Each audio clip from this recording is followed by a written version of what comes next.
Hello friends, class 8 से chapter start कर रहे हैं फैक्टराइजेशन। एक्सरसाइज 14.1 स्टार्ट करेंगे। तो चलिए अपने वीडियो स्टार्ट करते हैं। चलिए एक्सरसाइज 14.1 से क्वेश्चन नंबर 1 स्टार्ट करते हैं।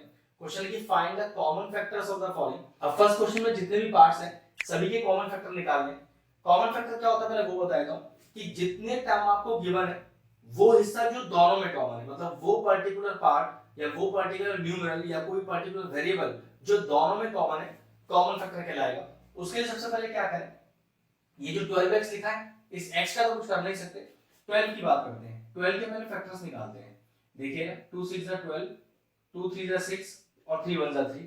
ऐसे देखिए यहाँ पर 36 है, निकालिए 36 के फैक्टर्स। ये हो गया 2 1 2, 2 8 16, 2 9 18, 3 3 9 और 3 1 3। चेक करिए कि कौन कौन से टर्म दोनों में कॉमन है। तो देखिए एक 2 कॉमन है, लिख लीजिए। फिर एक और 2 कॉमन है, लिख लीजिए। फिर एक 3 कॉमन है, लिख लीजिए। एक 1 कॉमन है, लिख लीजिए। ठीक है, और कोई ऐसा टर्म नहीं जो दोनों में कॉमन। एक x है 12 के पास लेकिन 36 के पास नहीं है, तो उसे नहीं लिया जा सकता। तो 12x और 36 में कॉमन फैक्टर कौन आ गया, तो 2 2 4, 4 3 12, 12 1 12।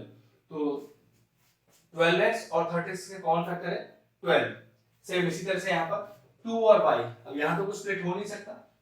22xy में चेक करते हैं। तो सबसे पहले 22 फैक्टर बनाइए इसके। तो इसके फैक्टर बनेंगे 2 2 11 और 1। और वेरिएबल यहाँ पर भी वही है, यहाँ पर भी वही है, तो कॉमन आ सकता है।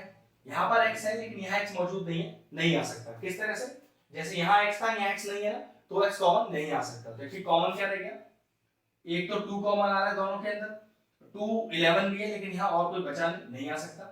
एक y यहाँ पर है, एक y यहाँ पर है, कॉमन आ सकता है। तो क्या कॉमन हुआ, 2y और 22xy में 2y, मतलब 2y इसका कॉमन फैक्टर हो गया। फिनिश। अगला देखिए 14 फैक्टर बना सकते हैं। तो 2 into 7 into p into q। 28 को तो क्या लिख सकते हैं, इसे लिख सकते हैं 2 into 2, 2 to the 4 और 4 7 28। 2 p है और 2 q है। चाहो तो इस तरह से प्राइम फैक्टराइजेशन फॉर्म लिख दो, चाहो तो ऐसे लिख दो, एक ही बात है, उससे फर्क नहीं पड़ता। अब कॉमन फैक्टर देखिए, दोनों के पास एक 2 है, आ गया। एक 7 भी है दोनों के पास, आ गया। एक p है दोनों के पास, आ गया। और एक q है दोनों के पास, आ गया। अब ऐसा कोई और टर्म नहीं बचा जो कॉमन हो दोनों में, तो बस आपका फाइनल आंसर कितना है, 2 7 14, 14 pq is the common factor of both the terms. चलिए क्वेश्चन नंबर 4 देखते हैं। इस बार क्वेश्चन में 3 टर्म दिए हुए हैं, 2x 3x² और 4। ध्यान रखिएगा वही कॉमन फैक्टर कहलाएगा जो तीनों के अंदर मौजूद होगा। तो चेक करो, 4 के पास कोई वेरिएबल तो है ही नहीं, तो ये x और x² तो कॉमन आ ही नहीं सकते। ठीक है, इस 2 के पास न्यूमेरल क्या है, 2 into 1। 3 के पास क्या है फैक्टर, 3 into 1। और 4 के पास क्या है, 2 into 2 into 1। चेक करो कौन सा फैक्टर ऐसा है जो तीनों में कॉमन है। तो आप साफ देख सकते हो कि सिर्फ 1 ही ऐसा फैक्टर है जो तीनों में कॉमन है।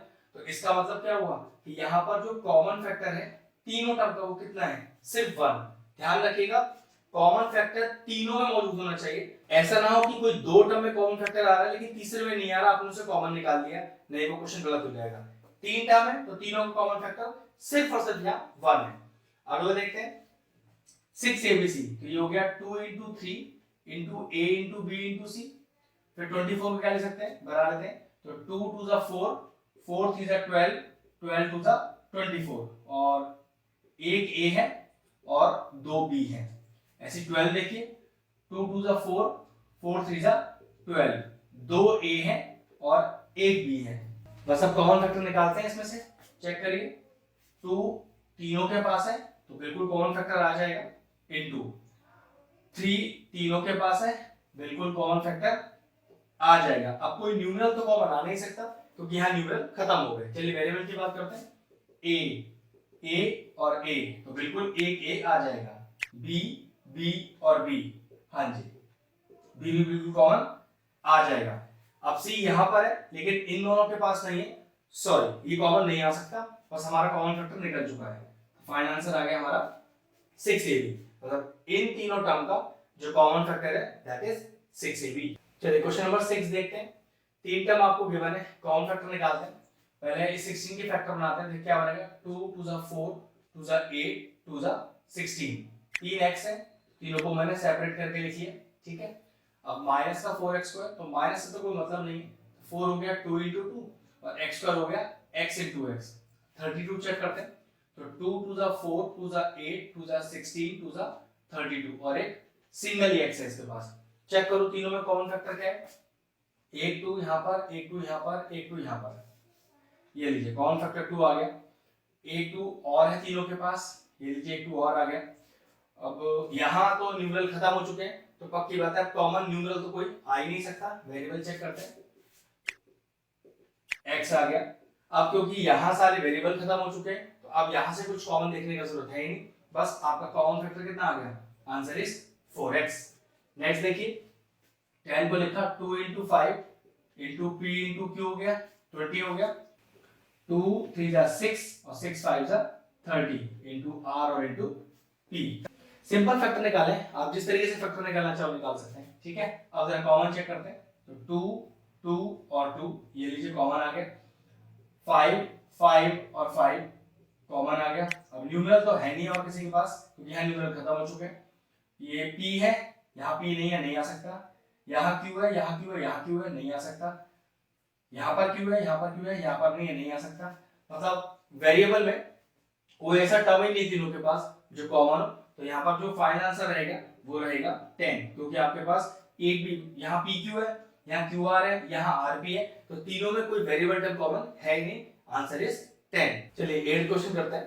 फर्स्ट क्वेश्चन का आखिरी पार्ट है, वही कॉमन फैक्टर निकालना है, या 3 है या 10 है या 6 है।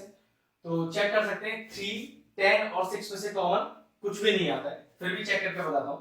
3 को लिखा 3 × 1, 10 को लिखा 2 × 5 और 6 को लिखा 2 × 3। चेक करो ऐसा फैक्टर जो तीनों के पास है ही नहीं। यहाँ 3 है लेकिन यहाँ 3 नहीं है, तो ऑब्वियसली बात अगर एक भी न्यूमरल फैक्टर कहीं पर नहीं है तो समझ लीजिए कि वो टर्म कॉमन आ ही नहीं सकता, ठीक है। तो यहाँ पर कॉमन तो कुछ है नहीं न्यूमरल में। वेरिएबल की बात करते हैं, 2 है यहाँ पर x और 3 है y, ठीक है।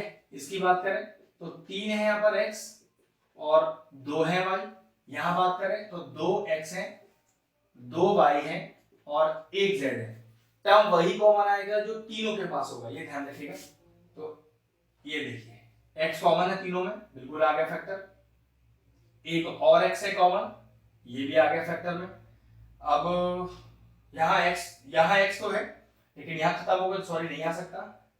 1 2y और 2y, ये देखिए दोनों y एक साथ लिख दिए मैंने। z यहाँ पर तो है लेकिन इन दोनों के पास नहीं कॉमन आ सकता। तो what is the final answer? Final answer आया मेरे पास x² y², मतलब x² y² वो टर्म है जो तीनों में कॉमन है। ये लीजिए क्वेश्चन नंबर 1 फिनिश हुआ। अगर हमारे व्यूअर्स को हमारे वीडियोस पसंद आ रहे हैं तो हमारे चैनल को सब्सक्राइब कर लें और साथ में लगे बेल आइकन को भी हिट कर दें। आपको अगर मैथ्स से जुड़ा कोई क्वेरी है किसी भी क्लास के लिए तो वो आप मुझे व्हाट्सएप कर सकते हैं, जो नीचे नंबर आ रहा है। आपका जो सोल्यूशन है मैं जल्दी से जल्दी देने का कोशिश करूंगा।